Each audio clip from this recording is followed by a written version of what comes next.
Hey everyone, welcome to mental method by Kalpana Singh.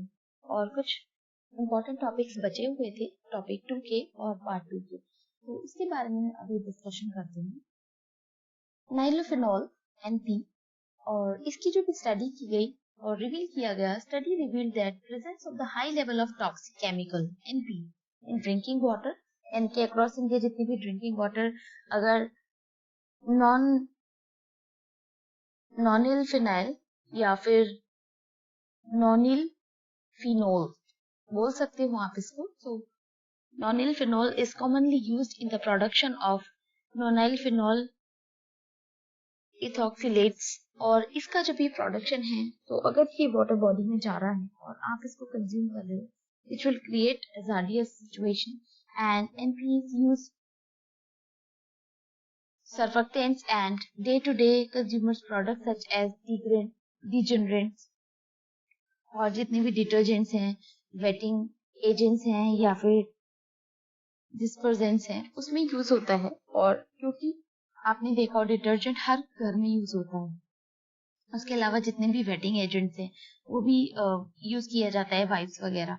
So impact जो है इसका मेनली ह्यूमन पे एंडोक्राइन डिसरप्टर, यानी कि जितने भी आपका हार्मोनल इम्बैलेंसिंग है उसकी वजह से, बिकॉज एंडोक्राइन डिसरप्टर का मतलब ही ये है कि जितनी भी एंडोक्राइन ग्लैंड्स हैं वो डिसरप्ट हो सकती हैं, जो सेक्रेशन वो कर रही हैं एंजाइम्स और या फिर हार्मोन, वो डिसरप्ट हो सकती है with adverse effect, with birth effect हो सकता है, यानी कि जो बच्चे न्यूबॉर्न बेबीज होते हैं उसमें डिफेक्ट होना, स्किन डिफेक्ट होना या फिर आई से इरिटेशन होने लगती है।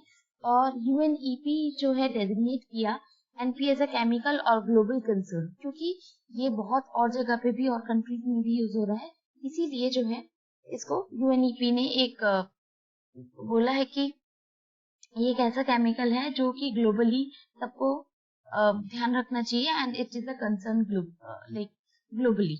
No standards exclusively to NP in drinking and surface water in India, because India में जो है इस तरह का कोई स्टैंडर्ड वगैरह शो नहीं किया गया है और ना ही दिया गया है, चाहे सरफेस वाटर लेवल के लिए हो चाहे ये ड्रिंकिंग वाटर के लिए हो। उसके बाद आता है endosulfan, which is very very important. Last year भी ये काफी इंपॉर्टेंट था और ये क्योंकि बार बार न्यूज में आता रहता है, मेनली जो है सुप्रीम कोर्ट ने डायरेक्ट एक स्टेटमेंट दिया है, केरला टू पे 5 lakh compensation each victim of toxic endosulfan pesticide, क्योंकि केरला गवर्नमेंट को कि अगर एंडोसल्फान का अगर रिलीज किया गया है तो एंडोसल्फान भी काफी ज्यादा हैजार्डियस है, बहुत ज्यादा हेल्थ के लिए बहुत सारी डिजीज हो सकती हैं, जिसमें कि ऑर्गेनोफ्लोरीन biocides used for controlling pests and mites by pests and mites by generating neurotoxic effect, क्योंकि अगर न्यूरोटॉक्सिक इफेक्ट हो रहा है तो उसकी वजह जो है बच्चे का ब्रेन डेवलपमेंट है वो रुक सकता है। उसके अलावा स्प्रेड और कॉटन कैशू फ्रूट्स या जैसे टी पैडी फील्ड और टोबैको वगैरह उसके ऊपर हो सकता है। बैंड इन 2011, क्योंकि इसका जो यूज किया जाता था कॉटन जो फ्रूट होता है उसको खराब ना हो, काजू कैशू नट हर कोई खाता है, किसी के घर में आता है, तो वो खराब ना हो। और अगर आप डायरेक्टली खा रहे हो तो सोचो कि आपकी फूड साइकिल में डायरेक्टली एंटर करेगा। फ्रूट्स हम डायरेक्टली खाते हैं सिर्फ वॉश करके, तो वॉश करने से ये जो है केमिकल डेड नहीं होगा। दूसरी चीज है टी पैडी, टी भी आप पीते हो, चलो टी में एक बार को बॉईल भी किया लेकिन ये कंटेंट जो है डिग्रेड नहीं हो रहा। पैडी फील्ड्स यानी कि चावल धान की जो खेत है, और टोबैको, तो ये जो है सारी चीजों पे स्प्रे किया जाता है ताकि इसका डिके ना हो और ये हमारी फूड साइकिल में आएगा तो फिर हमारी जो भी हेल्थ के लिए हार्मफुल होगा ही होगा।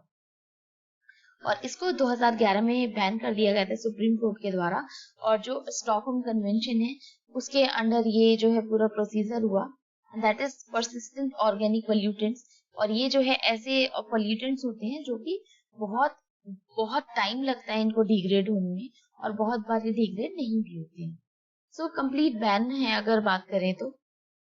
December 2020 was also put on Adchlor, Diclofes, Trichloroform,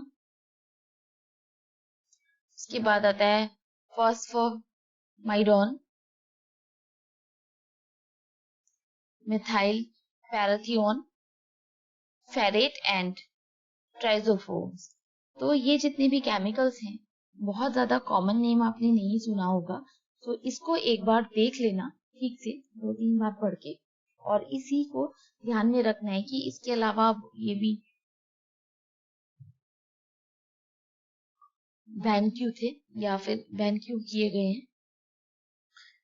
उसके बाद आता है क्लोरोपाइरिफॉस। अब इसमें है फिप्रनिल।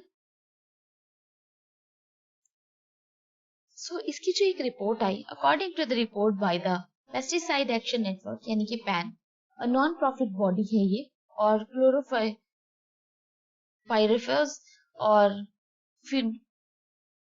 Fipronil, atrazine, paraquat, and being used in excess in various states than what has been recommended by the Central Insecticides Board and Registration Committee। और India में जो है रेगुलेटरी पेस्टिसाइड को रेगुलेट करने वाली बॉडी है, उसने जो भी कुछ रिकमेंडेशंस दिए। So chlorpyrifos is used to control foliage and soil borne insect, जितने भी पेस्ट वगैरह होते हैं, घास वगैरह भी उगती है, उनको मारने के लिए। फाइप्रोनिल यूज होता है कंट्रोल करने के लिए, जैसे बीटल वगैरह, कॉकरोच और फ्लीज या फिर एंड्स वगैरह को कंट्रोल करने के लिए। एट्राजीन यूज होता है selectively control and annual grasses and broad leaf weeds before they emerge, and paraquat is a herbicide used primarily to control weed and grass control। क्योंकि घास वगैरह हो जाती है, उसकी वजह से फसल को काफी ज्यादा नुकसान होता है, तो ये पेस्ट यूज किए जाते हैं, बट काफी हार्मफुल है ये हमारी हेल्थ के लिए, क्योंकि अगर ये हमारी जो है फूड साइकिल में आ जाता है तो फिर ये प्रॉब्लमेटिक सिचुएशन ही क्रिएट करेगा। उसके बाद आता है microplastic. Indian institute of science study. अब बात करते हैं माइक्रोप्लास्टिक। बहुत ही ज्यादा इम्पोर्टेंट है ये, क्योंकि माइक्रोप्लास्टिक आपने देखा होगा कि जो आप वॉलनट का जो स्क्रब यूज करते हो, उसमें जो है वॉलनट का स्क्रब मतलब वो ग्रेन्यूल्स नहीं होते, दैट इज माइक्रोप्लास्टिक। उसके अलावा एक्चुअली वो विजिबल नहीं होगा आपको, बट हाँ, माइक्रोप्लास्टिक की एक फॉर्म कह सकती है। IISc यानी कि इंडियन इंस्टीट्यूट ऑफ साइंस ने जो है स्टडी किया और माइक्रोप्लास्टिक से क्योर के लिए, और कावेरी रिवर में भी देखा गया जो भी फिश को हार्म कर रहा है। उसके अलावा purpose of the study of microplastic is water bodies samples are collected from these different locations with varying water flow as water speed affected the concentration of the pollutants। इसकी वजह से जो है कॉन्सेंट्रेशन वगैरह का प्रॉब्लम हो रहा है, और जो है माइक्रोप्लास्टिक हमारी फूड साइकिल में हमारी बॉडी में एंटर करेगा, कैंसर कॉज करता है। और उसके अलावा आपने देखा होगा कि जब हम सनस्क्रीन लगाते हैं तो उसकी वजह से भी जो है कोरल रीफ्स की डेथ हो रही है। इसी वजह से बहुत सारी कंट्रीज में जो है सनस्क्रीन बैन हो गया है। इसी तरह अगर बात करते हैं इसका साइज, माइक्रोप्लास्टिक का साइज होता है 5 mm, यानी कि बहुत बहुत छोटा होता है, क्योंकि हमें दिखाई ऐसे नहीं देगा।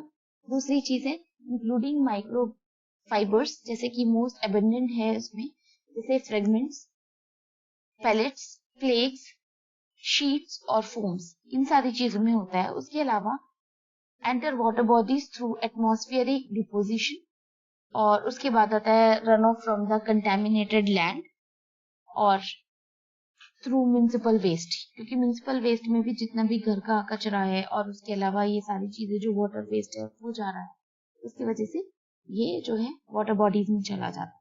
उसके बाद इसकी जो है की फाइंडिंग्स है उसकी बात करें, using Raman spectroscopy microplastic and toxic chemical containing the cyclohexyl and functional group were detected which were found responsible for the aimless in fish। क्योंकि जो अगर माइक्रोप्लास्टिक जा रही है और इसमें जो भी रिसर्च है माइक्रोप्लास्टिक के लिए, चाहे स्पेक्ट्रोस्कोपी, रमन स्पेक्ट्रोस्कोपी से इसको देखा गया और फिश वगैरह में ये जा रही है। फिश अगर नॉन वेजिटेरियन फिश खा रहे हैं तो उनकी बॉडी में जाएगा, उसकी वजह से कैंसर कॉजिंग जो है केमिकल्स जनरेट होंगे और काफी और भी डिजीज हो सकती है। उसके बाद chemical contain the cyclohexyl group are commonly used in agriculture and the pharmaceutical industry। और जो फार्मास्यूटिकल इंडस्ट्री काफी वाइड है, एग्रीकल्चरल यूज भी है इसका, तो ये प्रॉब्लम क्रिएट कर सकती है। अब इसमें और भी कुछ टर्म्स दी गई हैं, उसको देखते हैं। रमन स्पेक्ट्रोस्कोपी क्या है? A non-destructive chemical analysis technique which provide detailed information about chemical structure, phase, molecular interactions। यानी कि उसका इम्पैक्ट क्या होगा और बाकी जो है उसका स्ट्रक्चर कैसा है, डिग्रेडेशन वगैरह, उसकी जितनी भी फेज वगैरह हैं और मॉलिक्यूलर इंटरेक्शन क्या है उसका, सारी चीजों के बारे में जो है रमन स्पेक्ट्रोस्कोपी बताता है। अब बात आती है नैनोप्लास्टिक की। नैनोप्लास्टिक जो है रिसर्चर्स ने डेवलप किया a new metallic fingerprint based method to detect and measure amount and nanoplastic in organisms।